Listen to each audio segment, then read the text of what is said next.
Assalamualaikum warahmatullahi wabarakatuh. Welcome back to my channel, Ican Chandra Channel. Apa kabar seluruh mitra Grab ya, dimanapun kalian berada, walaupun dari Sabang sampai Merauke. Semoga aktivitas kalian lancar dan orderan kalian banyak alias gacor. Salam satu aspal.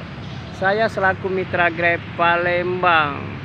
Ini di video kali ini saya sedikit ingin membahas tentang peraturan menteri atau disingkat menjadi permen. Bukan yang permen kita makan ya teman-teman. Ini peraturan menteri disingkat menjadi permen. Ini dari berita langsung ya. Ini dari Menteri Ketenagakerjaan yang dari stafnya yang bernama Indasari menyampaikan akan ada peraturan buat pengemudi ojol atau ojek online. Jadi kita maksimal itu dikasih waktu buat kita satu hari on beat atau ojol itu 12 jam teman-teman. Nanti kalau seandainya peraturan itu berlaku, nanti kita tidak bisa melebihi dari 12 jam. Contoh, jadi kalau seandainya teman-teman menghidupkan di jam 6 pagi ya, di jam 6 pagi sampai jam 6 sore. Nah, jadi waktunya itu 12 jam ya teman-teman. Jadi kalau seandainya teman-teman ingin menyambung melebihi di atas 12 jam, semisalnya jam 7 malam atau jam 8 malam, itu nanti aplikasi driver teman-teman itu secara otomatis dimatikan oleh pusat aplikator. Jadi kita tidak bisa menghidupkan kalau melebihi dari 12 jam.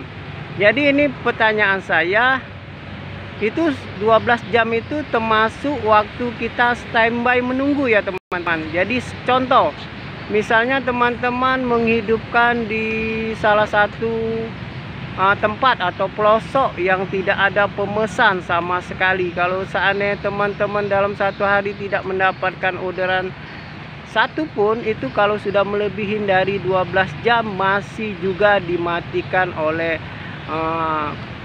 pusat aplikatornya. Jadi waktu 12 jam itu kita harus pintar-pintar kita mencari orderan.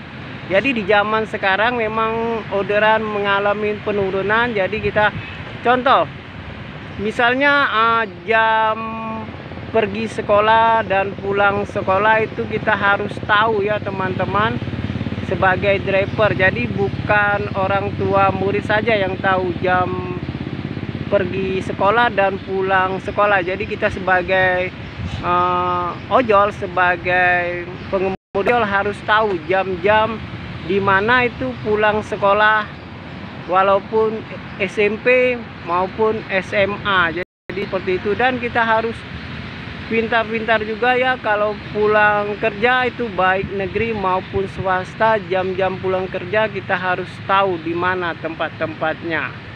Dan ada jam makan pagi, makan siang, makan sore, makan malam, kita harus tahu di mana GrabFood yang lagi ramai, tempat yang memesan orderan GrabFoodnya. Jadi untuk kalau seandainya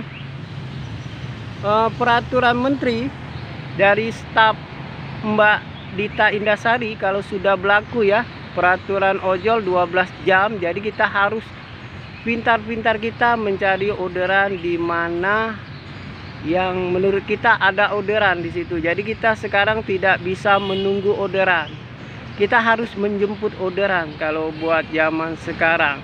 Jadi mungkin yang saya bahas ya, kalau teman-teman ingin berkomentar silakan. Yang namanya kita hidup pasti punya pro dan kontra. Yang penting jangan adu jotos. Mungkin itu saja yang bisa saya sampaikan. Peraturan Menteri Ketenagakerjaan atau disingkat menjadi Kemnaker ya. Lebih kurangnya saya minta maaf. Akhirul kalam, wabillahi taufik walhidayah. Wassalamualaikum warahmatullahi wabarakatuh. Salam gacor.